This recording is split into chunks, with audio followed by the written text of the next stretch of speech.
어떤 순간엔 젊은 패기가 좋을 때도 있지만 그 패기가 때로는 실패를 불러오는 순간도 있다고 하죠. 저에게도 열정 하나만으로 모든 것이 다 되는 줄로만 알았던 시기가 있었습니다.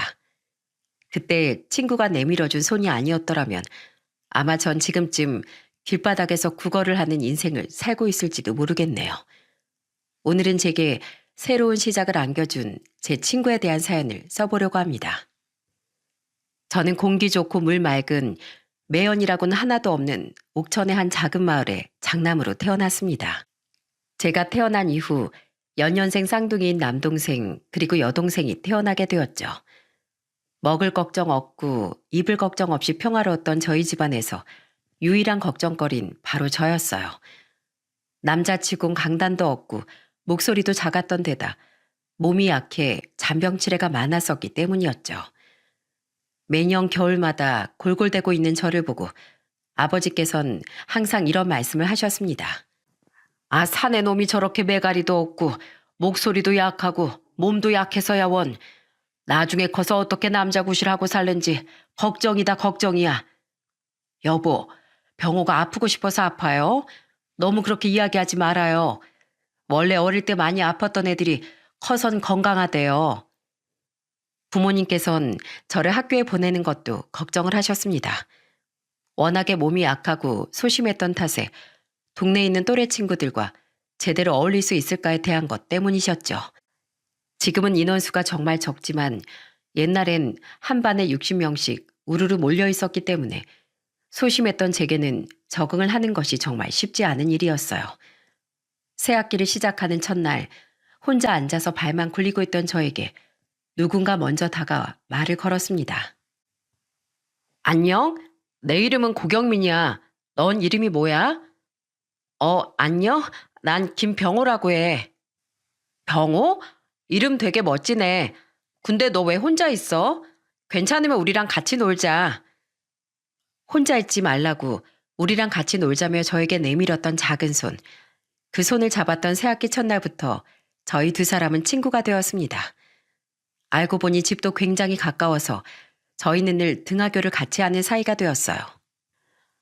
경민인 긍정적인 에너지를 주는 친구였습니다. 성격이 원체 밝아서 다른 반 친구들조차 모르는 사람이 없었고 선생님들께서도 인사성이 바른 아이여서 경민이를 모르는 사람은 간첩이라는 말이 있을 정도였죠. 그런 경민이 옆에 있다 보니 저도 자연스럽게 소심한 성격을 고칠 수 있었고 또 새로운 친구들도 많이 사귈 수 있었습니다.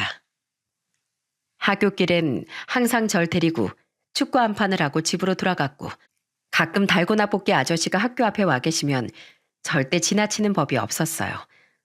뽑기를 워낙에 잘해서 친구들 사이에서 뽑기 왕이라고 불릴 정도였거든요. 달고나 아저씨는 경민이를 볼 때마다 꼭 달고나 한 개씩은 더 만들어주시곤 하셨고 공짜로 받은 달고나는 항상 제 몫이었답니다. 어때? 뽑기왕 옆에 있으니까 공짜로 달고나도 받고 나랑 친구하길 잘했다 싶지? 너랑 친구하길 진짜 잘했다 싶어. 네 덕분에 친구들도 많이 사귀고 이렇게 맛있는 달고나도 먹고 매일같이 축구해서 몸도 건강해지고 성격도 달라지고 너 아니었음 나 아마 이렇게 되지도 못했을 거야. 고마워 경민아. 에이, 그렇게 말하면 내가 또 쑥스럽지. 아, 맞다. 내일 2시에 남씨 아저씨네 밭 앞에서 모이는 거 잊지 않았지? 늦지 말고 와. 나 간다. 저희는 농가 밭 그리고 개울이 있는 시골에서 자랐기 때문에 여름엔 개울에서 고기를 잡거나 밭에서 잘 익은 수박, 참외 등을 서리하기도 했어요. 서리에 성공해서 먹는 과일의 맛은 돈 주고 사 먹는 것보다 훨씬 달고 맛있었죠. 물론 그날 남씨 아저씨네 밭에서 수박을 서리하는 건 실패하고 말았지만은요. 이 녀석들, 지금 내 밭에서 못들 하는 거야? 어쩐지 요 근래 수박이 자꾸 사라진다 싶더라니. 이 쥐방울만한 녀석들아, 어딜 도망가? 거기 안 서? 조용히 밭으로 들어왔다고 생각했는데 저희를 보고 호랑이같이 소리를 지르며 달려오시는 남씨 아저씨의 모습에 저희는 서리하던 수박을 제자리에 내려놓은 채 아주 꽁지가 빠져라 도망을 치고 말았습니다. 한참을 달리다가 뒤에 쫓아오는 사람이 없다는 걸 알아차리자마자 저희는 달리는 것을 멈추고 서로 얼굴을 쳐다보며 한참을 자지러지게 웃었어요. 아, 진짜 아깝다. 그거 완전 쉬라고 잘 익은 것 같아 보였는데. 그러니까 모를 줄 아셨는데 하필 거기서 들킬 게 뭐람? 그래도 재밌었다. 매번 성공만 하면 재미없지. 이렇게 실패해서 도망치는 짜릿한 맛도 있어야지. 그치? 지금은 누릴 수 없는 딱 그 시절에만 만들 수 있는 추억들. 그런 추억들을 저는 경민이와 둘이서 하나둘씩 쌓아가기 시작했어요. 워낙에 지역이 작고 학교도 그렇게 많지 않았기 때문에 경민이는 저와 초등학교 이어 중학교까지 함께 진학을 하게 되었습니다. 아무래도 반이 많고 인원도 정말 많았기 때문에 저희는 3년 내내 같은 반이 되지 못했어요. 하지만 쉬는 시간이나 점심시간이 되면 경민이는 매일같이 빼놓지 않고 절 찾아와 주었습니다. 덕분에 저와 친해진 친구들도 경민이와 자연스럽게 친해질 수 있었죠. 어느 날 점심시간에 밥을 먹다가 한 친구가 저희를 향해 물었습니다. 근데 너희는 엄청 친한가 보다. 어떻게 하루를 안 빼먹고 점심시간에 찾아올 수가 있어? 난 아무리 친해도 그렇게 못할 것 같은데. 얘가 나 없으면 아무것도 못해서 그래. 초등학교 땐 내가 있어야 화장실도 가는 녀석이었다고. 밥도 나 있어야 먹고. 뭐래, 그 정도는 아니었거든? 근데 솔직히 이젠 없으면 허전하긴 하다. 매일 등하교도 같이 하고 또 밥도 같이 먹고 눈 뜨고 감는 것 빼면 부모님 제외하곤 내 옆에 매일 있는 녀석이니까 엄청 친하다고 말할 수 있지. 매일 눈을 뜨고 눈을 감는 시간 외엔 쭉 제 옆에 있는 친구. 다른 친구들이 혀를 내두를 정도로 저희 관계는 굉장히 돈독했어요. 그렇게 경민이와는 중학교를 졸업하고 고등학교도 함께 진학을 하게 되었답니다. 고등학교엔 초등학교 동창이었던 친구들도 많았고 또 중학교 친구들도 몇 같이 진학했기에 크게 적응할 필요는 없었죠. 고등학생의 첫 시작이었던 17을 무사히 보내고 18살이 되던 그해 학교 수업을 듣던 도중 담임 선생님으로부터 평생 저희 가족을 위해 묵묵히 일만 하셨던 아버지께서 쓰러지셨다는 이야기를 듣게 되었습니다. 병호야, 아버지께서 지금 쓰러지셔서 읍내에 있는 종합병원에 계신데 너무 걱정하지 말고 조용히 가방이랑 정리해서 병원으로 가자. 선생님이 데려다 줄게. 급히 담임 선생님의 차를 타고 병원으로 향했고 그곳에서 들은 아버지의 병명은 급성 뇌출혈이었습니다. 수술은 끝났지만 워낙에 시간이 지체되어 이후를 기약할 수 없다는 말에 저희 가족은 망연자실할 수밖에 없었어요. 어머니께선 제게 꼭 안긴 채 펑펑 눈물을 쏟아내셨습니다. 평소엔 아무런 문제 없이 건강했던 사람이었는데 이렇게 하루아침에 쓰러질 줄 알았으면 검진이라도 좀 받아보라고 말할걸. 다 내 탓이다. 내 탓이야. 아버지 무슨 일이 있어도 일어나실 거예요. 그러니까 자책하지 마세요, 어머니. 아버지가 쓰러지신 건 어머니 때문이 아니에요. 저희 조용히 잘 기다려봐요. 늘 나무처럼 가족의 곁을 우직하게 지켜주셨던 아버지께서 누워 계시니 저 역시도 너무 힘들고 주저앉고 싶었지만 그럴 수가 없었어요. 장남이라는 타이틀이 있었기에 저는 동생들을 챙겨야 했고 또 무너지기 일보 직전인 어머니까지 옆에서 챙겨야 했죠. 시간이 지나면 아무렇지 않게 자리를 털고 일어나실 것 같았던 아버지께선 수술 후 일주일 만에 세상을 떠나게 되셨습니다. 장례식장엔 발길이 끊길 틈도 없이 정말 많은 분들이 와주셨어요. 어린 시절부터 아버지와 자라오셨던 마을 분들부터 시작해 담임 선생님도 와주셨습니다. 저녁 9시가 되어갈 무렵부턴 서서히 좀 손님이 줄어드나 싶었을 때쯤 갑자기 엘리베이터 쪽에서부터 반 친구들이 우르르 몰려들어오기 시작했어요. 그리고 그 사이엔 경민이도 있었죠. 미안해. 우리가 좀 늦게 왔다. 야간 자율학습 어떻게든 빼보려고 했는데 한 반이 통째로 비면 좀 그럴 것 같아서 그냥 다 듣고 왔어. 우리 반 애들이랑 내 친구들까지 다 데리고 왔다. 너 힘들까 봐 걱정되기도 했고 아버지 가시는 길만큼은 외롭지 마시라고. 나 잘했지? 경민이는 저희 반 친구들과 옆반에 있는 친구들까지 모두 데리고 장례식장에 찾아와 주었습니다. 아버지가 쓰러져 계실 무렵부터 시작해 지금까지 힘들어도 눈물 한 방울 흘리지 않고 잘 버티고 있었는데 경민이를 보자마자 가슴속에서 무언가 울렁거리는 느낌이 들면서 저도 모르게 눈물이 펑 하고 터져버리고 말았어요. 어린애처럼 엉엉 우는 절 경민이는 꼭 아는 채 천천히 토닥여 주었습니다. 병원에 있을 때부터 마음 편히 울지도 못하고 힘들다는 말도 못했을 텐데 내 품에서만이라도 실컷 울어. 진짜 네 마음 다 풀릴 때까지 붙잡고 울어도 돼.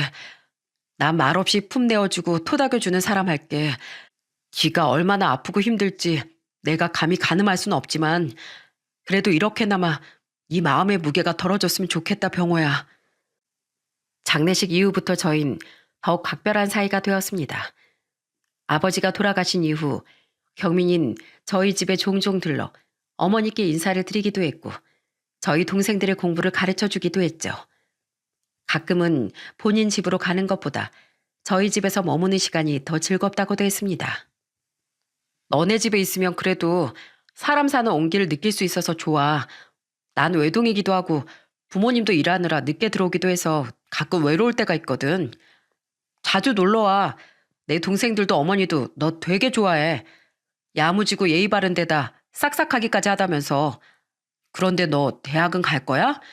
나 두고 서울로 갈 건 아니지? 병호야, 난 있잖아. 꿈이 있어. 나중에 꼭 모래시계 이정재 같은 배우가 돼서 이 한국을 싹 주름 잡는 거야. 될 수 있다면 서울에 연극영화과가 있는 대학으로 가고 싶어. 꿈이 제법 구체적인데? 근데 네가 워낙에 성격도 좋고 쾌활하니까 배우랑 잘 맞을 수도 있겠네. 자식, 그런 꿈이 있는 거면 내가 서울 가는 거 허락해 준다.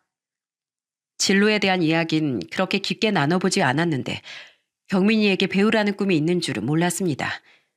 조금 놀랍긴 했지만 이 친구라면 뭐든 다 이뤄낼 것 같았기에 전 조용히 응원을 해주었죠. 19이 되고 입시 전쟁이 끝났을 무렵 경민이는 서울에 있는 유명한 대학의 연극영화과에 당당히 합격했고 저는 충청도에 있는 국립대학교에 수석 입학을 하게 되었어요.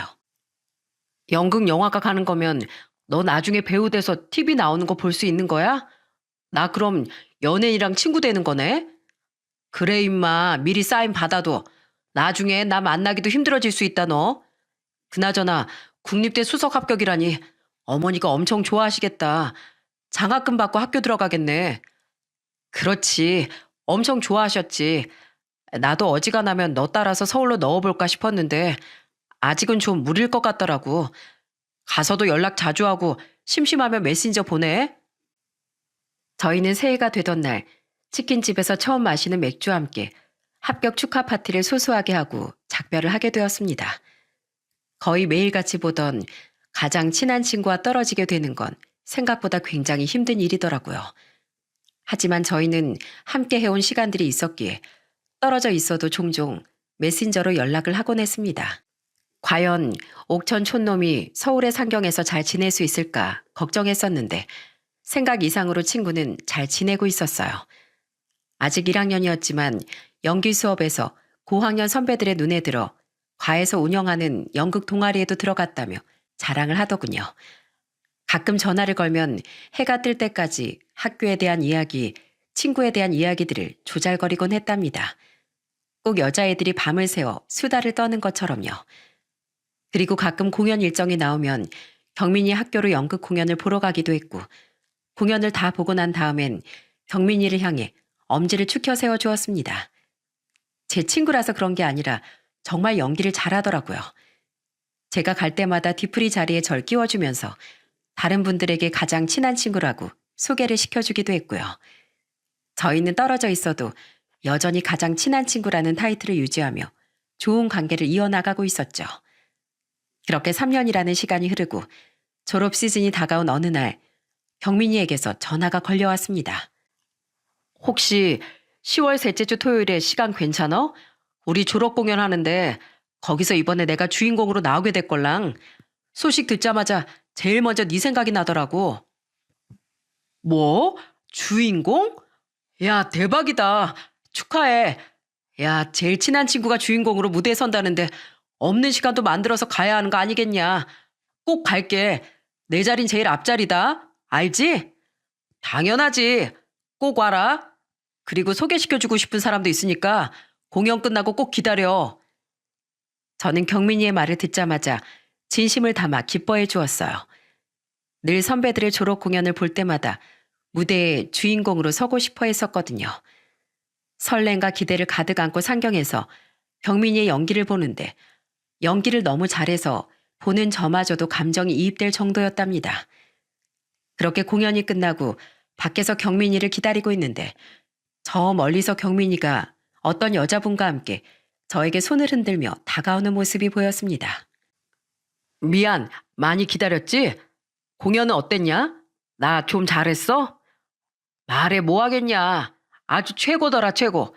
말이 필요 없을 만큼. 그런데 이분은 누구셔? 소개가 늦었지? 인사해. 내 여자친구. 우리 이번에 결혼하기로 했어. 여긴 내 인생 통틀어서 제일 친한 친구 김병호야. 안녕하세요. 처음 뵙겠습니다. 경민이 여자친구 유혜진이라고 해요. 안녕하세요. 김병호라고 합니다. 야, 너 나한테 여자친구 있다는 말 한 적 없잖아. 게다가 벌써부터 결혼이라니. 너 설마. 아야, 뭔 생각을 하고 있는 거야, 너. 그런 거 아니야. 같은 과 동기고 좋은 사람이어서 빨리 하고 싶었던 것 뿐이야. 결혼식은 나중에 성공하면 올리고 졸업식 하자마자 혼인신고부터 하고 살기로 했어. 이제부터 너 재수 씨라고 불러라. 조금 당황스러웠어요. 그렇게 메신저를 하고 통화를 하면서 여자친구에 대한 언급은 단 한 번도 없었던 것 같은데 난데없이 결혼을 한다니. 친구의 옆에 있는 여자분을 살펴보니 얼굴도 선해 보이고 나쁜 분은 아닌 것 같았고 무엇보다 여자분을 바라보는 경민이의 눈에 하트가 대놓고 박혀 있더라고요. 저는 좀 당황스러웠지만 두 사람의 결혼을 축하해 주었어요. 나중에 정말 식을 올리게 되면 결혼식 사회는 책임지고 봐주겠다는 말까지 남기고서 말이죠. 그런데 경민이와 연락은 졸업 공연을 이후로 매우 뜸해지게 되었습니다. 거의 매일같이 걸려왔던 전화도 걸려오지 않았고 메신저를 보내도 돌아오는 답장은 없었어요. 이렇게까지 연락이 끊겼던 건 처음이었기에 무슨 일이 있는 거면 걱정시키지 말고 전화해. 혹시 정말 바빠서 연락을 못하는 거라면 나중에 보고 꼭 답장이라도 꼭 해줘. 하는 메시지를 남겨두었습니다. 그리고 저도 그맘때쯤 대학을 졸업하고 서울로 취업을 하게 되었죠. 이 무렵 다시금 경민이가 떠오르게 된 건 어머니와의 통화 때문이었습니다. 경민이 요즘 연락 잘 되니? 너 서울로 가기 전에 한참이나 연락이 안 된다고 걱정했었잖아. 엄마도 계속 신경이 쓰였는데 일이 워낙에 바빠서 못 물어봤네. 맞다. 나도 입사하고 나서 쭉 바빴어서 신경을 못 썼는데 오랜만에 메신저 한번 들어가 봐야겠어요. 어머니와의 전화를 끊고 오랜만에 메신저에 들어가니 경민이에게 한 통의 메시지가 와 있더라고요. 클릭해보니 그동안 너무 바빴고 극단에 들어가 얼마 되지도 않는 돈으로 근근히 생활을 하다 보니 힘들어서 연락을 못했다고 미안하다는 내용이 적혀 있었습니다. 배우가 극단에 들어가 돈을 버는 게 얼마나 힘든 일인지 다들 아실 거예요. 그 내용을 보고서 전 나중에 여유가 생기면 소주 한잔 하자는 답장을 보내주었습니다. 그래도 메시지를 보니 별일 없이 지내곤 있구나 싶어서 마음이 놓이더라고요. 그렇게 다시 바쁜 일상이 흘러가고 입사를 한 지 1년 차가 되었을 무렵 저는 저와 성격이 잘 맞는 입사 동기를 만나 연애를 시작하게 되었습니다. 연애는 몇 번 해봤지만 이렇게 잘 맞고 사람을 배려해주면서 따뜻한 사람을 만나본 적이 없었는데 제 옆에 있는 이 사람은 말 그대로 진국이었어요. 얼굴이면 얼굴, 성격이면 성격, 그리고 일처리가 야무진 것까지 모든 부분이 제 스타일이었죠. 연애하면서 단 한 번도 싸운 적도 없었고 나날이 더 좋은 감정만 생겨나는 사람이다 보니 만난 지 1년 만에 결혼을 결심하게 되었답니다. 양가 부모님들도 서로를 마음에 들어 하셨고 결혼 준비에 필수적인 부분들도 순탄하게 잘 처리되고 있을 무렵쯤 경민이가 떠올랐어요. 그동안 서로 너무 바빠서 만나는 것은 고사하고 연락조차 제대로 하지 못했었는데 무슨 일이 있어도 결혼식엔 꼭 초대하고 싶었거든요. 메신저를 보내봐야 하나 아니면 그냥 전화를 걸어보는 게 좋을까 생각하던 찰나 휴대폰이 울렸습니다. 전화를 건 사람은 다름 아닌 경민이었죠. 야, 넌 양반은 못 되나 보다. 나 안 그래도 지금 네 생각하고 있었는데 잘 지내고 있었어? 어, 난 잘 지내고 있었지. 어떻게 지내? 갑자기 생각이 나서. 나야 잘 지냈지. 그동안 너무 바빠서 내가 연락도 제대로 못하고 메신저도 못하고 명색이 제일 친한 친구라는 놈이 이렇게 연락을 제대로 못해서야 원. 아, 맞다, 경민아. 나 이번에 결혼해. 회사 사람하고 청첩장도 줄 겸 이런저런 얘기도 나눌 겸 한번 만났으면 하는데 언제가 괜찮을까? 결혼을 한다고? 언제? 아직 한 달 정도 남았어. 자세한 거 만나서 이야기하자, 우리. 날짜만 말해주면. 미안한데, 나 네 결혼식은 아무래도 못 갈 것 같아. 어릴 때부터 네 결혼식은 꼭 가주겠다고 그렇게 이야기를 했는데 내가 지금 갈 수가 없다. 미안하다, 병호야. 뭐? 너 무슨 일 있는 거야? 목소린 또 왜 그렇고? 빨리 말해봐. 무슨 일인데? 저는 깜짝 놀라 경민이에게 무슨 일이 있냐고 물었고 이후 이어진 이야기들은 충격의 연속이었어요. 나름대로 잘 지내고 있을 줄 알았던 제 친구는 혼인신고를 한 지 2년 만에 이혼을 하게 되었고 제가 선하게만 생각했던 그 여자는 알고 보니 사이비 종교 광신도였었다는 것이었습니다. 경민이가 떨리는 목소리로 전해준 이야기를 들으며 저는 입을 틀어막고 아무런 말도 할 수 없었어요. 극단에 들어가서 공연 한 편 하고 나면 우리한테 떨어지는 순이익은 정말 쥐꼬리만도 안 되는데 그 빌어먹을 신한테 갖다 바치겠다고 내 월급을 다 종교에 갖다 바친 거야. 웃긴 게 뭔지 알아? 같은 종교를 믿는 신도들끼리 서로 경쟁도 한다더라. 넌 이번에 얼마를 냈네, 적게 냈네, 많이 냈네 이러면서 나중엔 하다 대출까지 받아서 돈을 바치더라고. 그래, 여기까지 내가 잘 설득하면 내가 붙잡고 엉엉 울면서 빌면 어느 정도 해결이 될 줄 알았어. 근데 진짜 기가 막힌 상황이 일어나더라고. 돈을 갖다 바치는 것보다 더 기가 막힌 상황이라니. 그게 뭔데? 그 교주랑 우리 집에서 안고 뽀뽀하고 뒹굴고 있더라. 근데 그게 잘못된 건지 모르더라고. 되려 본인이 은혜를 입은 거라면서 날 미친 사람 취급하길래 내가 이혼하자고 했어. 더 이상 눈 감아주는 것도 못하겠고 이렇게 미친 짓거리 감당하고 살 자신이 없어서. 야, 듣는 내가 어이없어서 말이 안 나온다. 차라리 알았을 때 바로 끝내지 그랬어. 난 이혼만 하면 내 불행은 여기서 끝일 줄 알았다, 병호야. 이혼하고 나서 다시 일어서 보려는데 누가 극단에 날 보러 찾아왔다는 거야. 내 연기가 너무 괜찮아서 아카데미를 하나 차려서 아이들을 양성해보면 어떻겠냐고 하더라고. 놀랍게도 그 제안마저 사기였다고 했습니다. 그로 인해 극단 생활을 하면서 조금씩 모아놨던 전 재산마저 다 잃어버렸고 월세방 신세를 지게 됐는데 설상가상으로 극단 상황도 어려워지게 되면서 이제는 월세도 밀리고 관리비도 못 내고 있는 상황이라고 하더군요. 들으면서도 이게 진짜 일어날 수 있는 일인지 믿을 수가 없더라고요. 그렇게 밝고 긍정적이었던 경민이었는데 목소리에 힘이 하나도 들어가 있지 않고 울먹거리는 걸 들으니 마음이 찢어질 것 같더라고요. 울지 마, 경민아. 아휴, 이 일을 내가 좀 더 빨리 알았으면 좋았을걸. 그럼 오만 일 다 제쳐두고 너한테 제일 먼저 달려갔을 텐데. 내 결혼식엔 안 와도 돼. 그러니까 절대 부담 같은 거 가지지 마. 대신 결혼식 끝나면 나랑 포장마차에서 소주 한 잔 정도 마셔주기다. 그것만 약속해 너. 미안하다, 병호야. 결혼식은 잘하고 나중에 끝나면 전화해. 가장 친한 친구가 못 와주는 것도 속상했지만 이 상황에 억지로 결혼식에 와서 박수를 쳐달라고 하는 것도 예의가 아닌 것 같았어요. 그렇게 한 달이라는 시간이 흐르고 저희의 결혼식은 성공적으로 마무리될 수 있었어요. 식을 올리면서도 사회자 자리에 경민이가 있었다면 어땠을까? 경민이가 이 자리에 와줬으면 어땠을까? 하는 아쉬움은 지울 수 없었죠. 결혼식이 끝나고 집에서 축의금 봉투를 정리하는데 하얀 봉투에 익숙한 이름이 써져 있는 걸 보고 눈을 의심했습니다. 저에겐 오지 못한다고 이야기했던 경민이의 이름이 적혀 있었던 거죠. 황급히 봉투를 열어보니 그 안엔 정말 꾸깃꾸깃한 5,000원짜리 한 장과 1,000원짜리 넉 장, 그리고 편지가 들어있었습니다. 편지 안에는 제 결혼을 진심으로 축하한다는 내용, 좀 더 떳떳한 모습으로 네 결혼을 축하해 줄 수 있었으면 좋았을 텐데 너무 못난 모습이어서 얼굴도 못 보여주고 간다며 작은 돈이나마 축하해 주고 싶어 이렇게 넣어두었다고.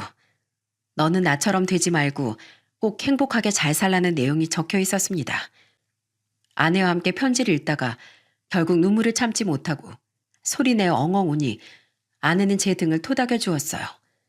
한참을 울다 감정을 추스르고 경민이에게 전화를 걸었습니다. 넌 왔으면 얼굴이라도 보여주고 갈 것이지 임마. 이렇게 축의금 봉투만 쑥 넣어놓고 가는 법이 세상에 어딨어. 봤구나. 미안하다. 내가 형편이 그것밖에 안 돼서 저금통에 넣어둔 돈 동전 빼고 다 넣은 게 그것밖에 안 되더라고. 누가 금액 보고 이러는 줄 알아? 얼굴이라도 좀 보여주고 밥이라도 좀 먹고 가지 그랬냐고. 됐고 너 이번 주 일요일 저녁에 무조건 시간 비워. 미아 고등학교 쪽 포장마차 앞에서 보자. 시간 없으면 만들어서라도 나와. 저는 그렇게 제 할 말만 하고 전화를 끊어버렸어요.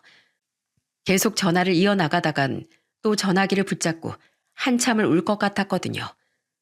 월세도 못 내고 관리비도 못 낼 형편이라고 했으면서 제 결혼식엔 저금통까지 깨서 축의금을 넣어준 경민이 때문에 고맙기도 하고 마음이 아프기도 해서 저는 그날 잠에 들 때까지 눈물을 흘려야만 했습니다. 일요일 저녁 경민인 저보다 먼저 나와 저를 기다리고 있었어요. 그래도 약속 장소에 나와 주었다는 사실에 가슴을 쓸어내리며 안도했어요. 저희는 포장마차 안에 들어가 안주와 소주 2병 정도 시키고 그동안 못 나누었던 이야기들을 나눴습니다. 결혼식장에서 봤던 초등학교, 중학교, 고등학교 동창들의 이야기와 어떻게 아내를 만나게 되었는지 등의 이야기들을 말이죠. 우리 그때 진짜 좋았었는데 막 밭에 들어가서 수박서리하고 참외서리하고 개구리알 잡는답시고 남의 눈에 들어갔다가 아주 호되게 혼나고 더우면 다 벗고 계곡에서 물장난하고 놀고 못 모르고 살았던 때가 난 제일 행복했던 것 같다 병호야. 맞아. 진짜 아무 생각 없이 너랑 같이 지냈던 어린 시절이 제일 재밌었지. 그치만 우리의 미래엔 앞으로 어린 시절보다 더 재밌어지지 않겠냐? 경민아, 이거 받아. 저는 조심스럽게 가방에 넣어두었던 하얀 봉투 2개를 경민이에게 건넸습니다. 봉투 안에는 각각 500만 원이라는 돈이 담겨 있었어요. 어리둥절한 표정으로 봉투를 받아든 경민이가 그 안에 들어있는 돈을 보고 사색이 되어 저에게 다시 건네주더라고요. 나 너한테 이런 거 받으려고 내 신세 한탄한 거 아니야. 이제 막 결혼한 놈이 돈을 아낄 생각은 안 하고 이렇게 큰 돈을 너 이거 재수 씨가 알면 500만 원 하나는 내 돈이고 나머지 하나는 우리 와이프가 주는 돈이야. 와이프도 알고 있어. 내가 어린 시절부터 쭉 함께했던 친구가 있고 그 친구가 지금 어떤 상황인지. 내가 너 축의금이랑 편지 받고 오니까 내가 말도 안 꺼냈는데 나한테 아내가 먼저 건네주더라고. 힘들 때 같이 돕고 살고 손을 먼저 내밀어줘야 그게 진짜 친구인 거라고. 아니, 이러면 내가 미안해지라고 주는 돈 아니야. 적어도 내가 기억하고 있는 고경민은 대한민국을 주름잡는 배우가 되겠다면서 당차고 자신감 있게 살던 놈이었어. 이렇게 기죽어서 푹 쭈그리고 있는 놈이 아니었다고. 그러니까 비록 많은 돈은 아니어도 천천히 일어날 수 있었으면 좋겠다. 살다 보면 사람이 넘어질 때도 있고 제자리에 머물러서 한참을 맴돌 때도 있고 그런 거니까 이 순간은 잠깐 지나가는 시련이다 생각하자고 우리. 내가 이 은혜는 꼭 갚을게. 무슨 일이 있어도 네가 준 돈 나 꼭 갚을 거야. 정말 고마워. 경민이에게 건넨 1,000만 원에는 이 돈으로 천천히 일어설 수 있는 용기를 가졌으면 했고 또 친구에게 소소한 행복이 찾아왔으면 하는 바람도 가득 담겨 있었어요.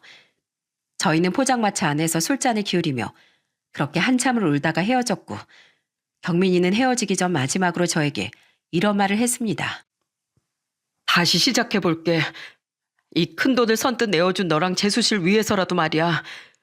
인간 고경민 어떻게든 다시 일어서 볼게. 고맙다. 진짜 고마워 병호야. 본인의 강력한 의지를 보여주기라도 하듯 그 뒤로부터 경민인 아주 잠깐이지만 영화 트레일러나 드라마에 단역으로나마 얼굴을 내비치곤 했습니다. 1, 2초 정도의 짧은 찰나여도 저는 바로 알아볼 수 있었죠. 경민이가 나오는 장면을 볼 때마다 저는 늘 너 봤다고 어떻게 대사 한 줄 없이도 이렇게 연기를 잘하는 게 티가 나냐며 너스레를 떨곤 했습니다. 물론 경민이는 저의 그런 주접을 굉장히 민망해했지만은요. 경민이가 그냥 스치는 단역 일에서 이제 슬슬 대사가 있는 단역을 맡기 시작할 무렵쯤 저에게도 심경의 변화가 생기기 시작했습니다. 바로 직장인 생활을 청산하고 외식 사업을 시작해보고 싶다는 생각이었죠. 가끔 만나는 동창들 중에선 외식 사업에 성공해서 벤츠 같은 외제차를 끌고 다니는 친구도 있었고 비싼 한강뷰 아파트를 구매해서 살고 있는 친구도 있었습니다. 아내는 뜬구름 잡으려 하는 저의 생각에 완강한 태도를 보여주었죠. 여보, 장사가 결코 쉬운 게 아니야. 난 다 할 수 있을 것 같다 마인드를 가지고 밤낮으로 뛰어다녀도 망하는 게 장사라고 했어. 더군다나 당신은 장사에 대한 기본 지식도 없는데 어떻게 외식 사업을 하겠다고 그래. 프랜차이즈로 낸다고 쳐도 어느 정도의 기반이 있어야 시작을 하지. 난 안 하는 게 좋을 것 같아. 우리 애들도 있고 물론 성공하면 좋겠지만 망하게 될 때의 경우도 생각을 해야지. 당신은 내가 실패할 사람처럼 보여? 걱정하지 마. 내 인생에 실패라는 건 없어. 그리고 지금은 외식 사업 붐 시대잖아. 많은 사람들이 시도할 때 나도 해봐야지. 그리고 요리에 대한 지식은 나도 어느 정도 빵빵하게 가지고 있으니까 걱정하지 마. 그 시기에 저는 무슨 근거 없는 자신감이 있었던 건지 아내의 만류에도 불구하고 아파트 담보대출까지 받아가며 무리하게 외식 사업을 시작하게 되었어요. 지리적으로 사람들이 가장 많이 다니는 곳에다가 제 이름을 건 고깃집을 차리게 되었고 레시피도 개발해가며 가게에 정성을 쏟아부었죠. 여느 가게가 그렇듯 오픈 초반엔 많은 분들이 찾아와 주었어요. 고기를 먹어보고 맛이 독특하다며 칭찬을 해주시기도 하고 양념에 따로 레시피가 있냐는 질문을 수도 없이 받기도 했죠. 지역 맛집으로 입소문을 타서 장사가 잘 될 땐 하루 매출을 800만 원 가까이 찍어본 적도 있었습니다. 워낙 정신이 없고 바빠서 결국엔 알바까지 채용을 할 정도였어요. 하지만 주변에 새로운 맛집들이 속속들이 생겨나자 이런 관심과 사랑도 6개월을 채 못 넘기더군요. 사장님, 오늘 손님이 없어도 너무 없는 거 아니에요? 저희 월급 받아가는 게 죄송스러울 정도예요. 요 근래 일주일 동안 가게 매출 다 합쳐도 100만 원도 안 나와요. 가게에서 일하는 직원들이 이런 이야기를 하고 가게 오는 손님이 파리나 거미 같은 해충들이 전부일 정도로 장사가 영 잘 되지 않았습니다. 점심 특선이나 그리고 저녁에 드문드문 방문하는 술 손님들 외에는 오는 손님들이 전무했죠. 결국 매출이 너무 나오지 않아 남아있는 알바 아이들까지 모두 내보내게 되었고 더불어 매달 내야 하는 아파트 담보대출의 이자까지 밀리게 되는 상황에 이르고 말았죠. 가게 문은 끝까지 닫지 않으려고 해봤지만 이제는 가끔 오는 손님들의 발길도 끊기게 되면서 결국 식당은 폐업을 하게 되었어요. 안 좋은 일은 겹쳐서 온다는 말이 있듯 아파트도 경매에 넘어가기 직전인 최악의 상황까지 찾아오게 되었습니다. 저는 장사를 반대했었던 아내에게 미안해 죽고 싶은 심정이었어요. 미안해. 나 그때 당신 말 들을 걸 그랬나 봐. 장사하지 말걸. 처음엔 너무 잘 돼서 우쭐했던 내가 너무 바보 같고 한심스러워. 당신이 지금 여기서 내 뺨 후려치고 이혼하자고 짐 싸서 장모님 댁으로 가도 나 당신 잡을 자격 없어. 그러니까 나랑 이혼하고 싶으면 이혼해도 돼. 안 잡을게. 무슨 소리 하는 거야? 이혼을 하긴 왜 이혼해? 이혼하면 애들은 나 혼자 키우라고? 말도 안 되는 소리. 사람 하는 일이 마냥 잘 되기만 할 수 없는 거잖아.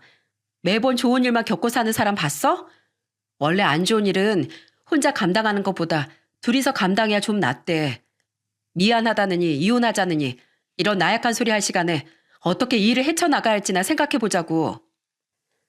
충분히 화를 낼 수 있는 상황임에도 저에게 차분하게 말을 해주는 아내가 저는 너무 고마웠어요. 어떻게 해서든 아파트가 경매로 완전히 넘어가 버리는 일은 막아야 했기에 어떻게 해야 하나 머리를 싸매고 있던 그때 텔레비전에서 경민이 얼굴이 보였습니다. 예전엔 단역만 맡았었는데 녀석은 주연은 아니지만 이젠 제법 비중 있는 배역을 맡으며 감초 역할을 하고 있더라고요. 그 모습을 보니 그래, 너라도 잘 지내고 있어서 다행이다. 이런 생각이 들더군요. 어떻게 지내는지, 일은 할 만한지 궁금한 것들이 많았습니다. 하지만 이제 친구는 더 이상 무명의 배우가 아닌 어느 정도 입지가 있는 배우였기에 제가 선뜻 연락을 취할 수도 없었죠. 한동안 전 가게에 계속 왔다 갔다 해야 했습니다. 내부에 정리해야 할 것들도 있었고 아파트 경매를 막기 위해 이래저래 은행 대출도 추가로 더 알아봤지만 돌아오는 대답들은 더 이상 한도가 나오는 건 불가능하다는 대답뿐이었어요. 매일같이 발품을 팔고 가게 안에서 하루 종일 생각에 빠져 있다가 해가 저물면 들어가는 루트를 반복하게 되었죠. 그러던 어느 날 늦은 저녁 누군가 가게 안으로 문을 열고 들어왔습니다. 사장님, 혹시 여기 아직 장사하나요? 죄송합니다.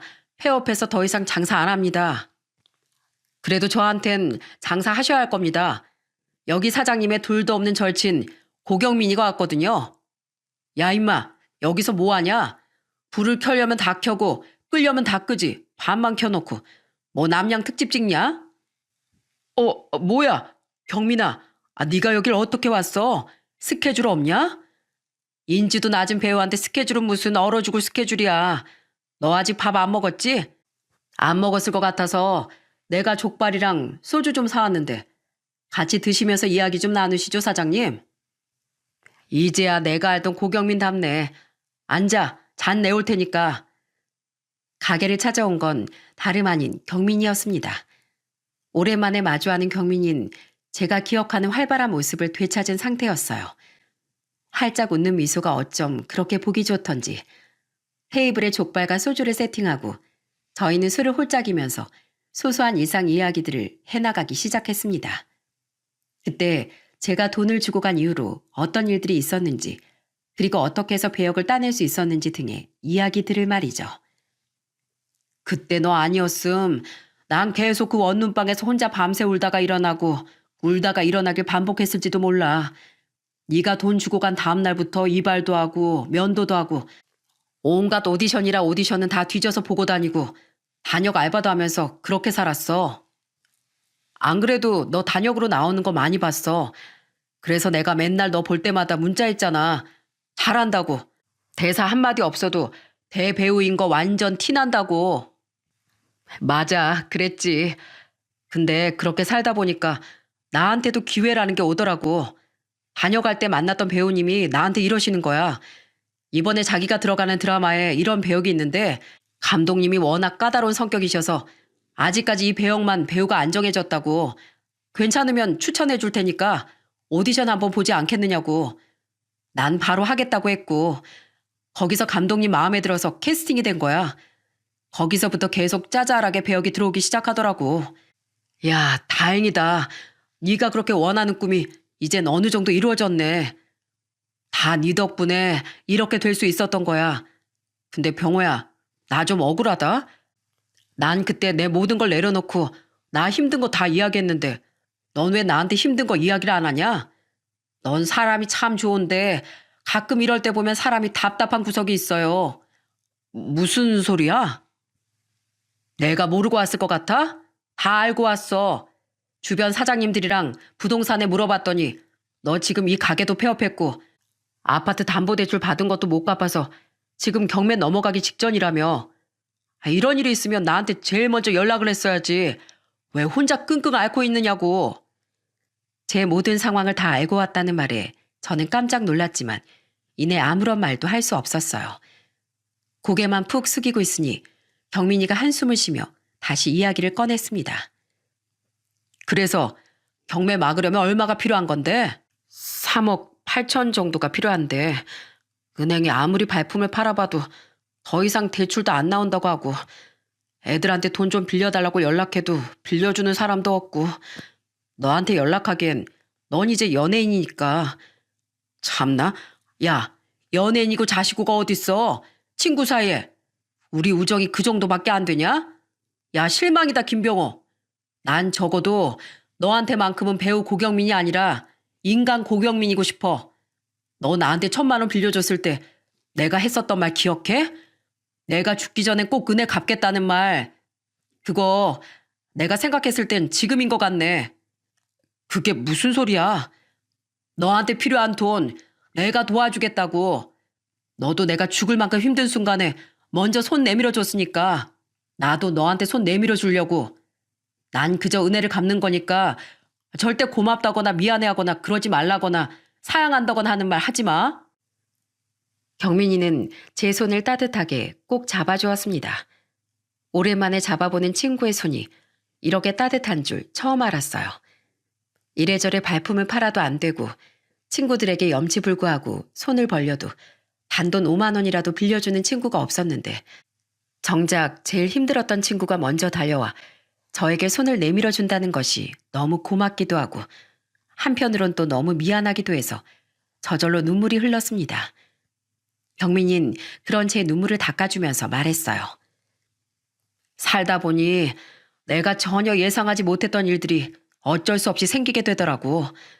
난 정말 잘해보려고 한 일들이었는데 되려 안 좋게 흘러가 버리기도 하고 난 네가 한 번 실패했다고 해서 절대 그 자리에 주저앉아 머물러 있을 놈이 아니라는 거 알아.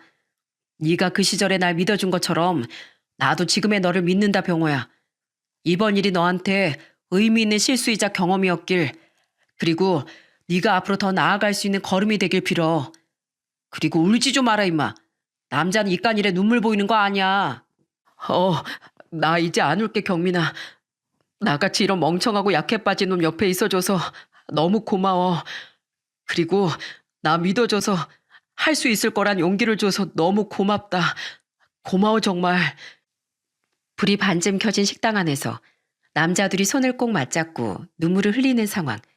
참 우스운 상황이었지만 저는 죽을 때까지 이날 이 순간을 기억하리라 마음먹었습니다. 경민인 다음날 통장으로 저에게 돈을 보내주었고 다행히 그 돈으로 아파트가 경매에 넘어가는 걸 막을 수 있었어요. 그리고 가게는 내부를 깔끔하게 비워주었답니다. 그리고 닫힌 가게를 보며 마음을 먹었습니다. 2번 다신 헛된 꿈을 가지고 감당할 수 없는 일을 벌이지 않겠다고 말이죠. 그리고 다시 평화를 되찾은 전 구인구직을 하다가 경민이에게 한 통의 연락을 받게 되었어요. 바로 자신의 매니저 일을 하지 않겠느냐는 것이었죠. 뭐? 매니저? 그거 경력 있어야 하는 거 아니야? 연예계도 어느 정도 알아야 할 거고 스케줄 관리도 해야 하고 또 일거리도 물어와야. 야, 그런 거 걱정하지 마. 내가 회사에다가 너 추천해놨으니까 옷 깔끔하게 차려입고 면접 보러 오면 돼. 회사 주소는 내가 찍어줄게. 회사에선 제가 경민이의 오랜 친구이고 운전도 잘한다고 이야기하자 굉장히 마음에 들어하면서 바로 매니저로 출근을 하라고 하더라고요. 매니저 업무에 대한 기초적인 것들을 배우면서 점차 일이 익숙해지자 회사에서는 일 잘 물어오는 매니저라며 저에게 홍보팀 업무까지 겸사겸사 맡겨주셨습니다. 제 친구의 성공을 위해서라면 제가 못할 게 뭐가 있을까요? 몸이 힘들고 피곤했지만 그마저도 영혼을 갈아 넣어서 저는 열심히 일했답니다. 아주 속이 꽉 찬 친구를 뒀다며 경민이의 어깨가 으쓱해지기도 했어요. 아참, 그리고 경민이는 최근에 재혼을 하게 되었습니다. 같은 드라마 촬영장에서 만난 4살 연하 예쁜 배우분과 지인들의 축복 사이에서 조용히 결혼식을 올렸답니다. 친구가 턱시도를 입은 모습을 보는데 제가 괜시리 눈물이 나더라고요. 지금은 신혼을 즐기면서 알콩달콩 잘 살아가고 있어요. 그리고 경민이가 도와준 3억 8천이라는 돈은 매달 조금씩 갚고 있습니다. 시간이 얼마나 걸릴지 모르겠지만 꼭 갚아 나갈 거예요. 경민이 나중에 갚아도 되고 안 받아도 상관없다고 했지만 저를 밑바닥에서 건져준 이 소중한 돈은 꼭 갚을 계획입니다. 여러분, 불행은 누가 진정한 친구가 아닌지 보여준다는 명언이 있습니다. 저희 둘 다 불행한 시기를 겪었지만 서로 의지했기 때문에 역경을 잘 이겨낼 수 있었고 또 지금의 상황까지 오게 된 거 아닌가 싶은 생각이 드네요. 여러분들도 힘들고 괴로운 순간 먼저 손을 내밀어주는 사람이 있다면 그 사람에겐 조금 더 숨김없이 솔직한 마음으로 다가가실 수 있었으면 하는 마음에 이 사연을 작성하게 되었어요.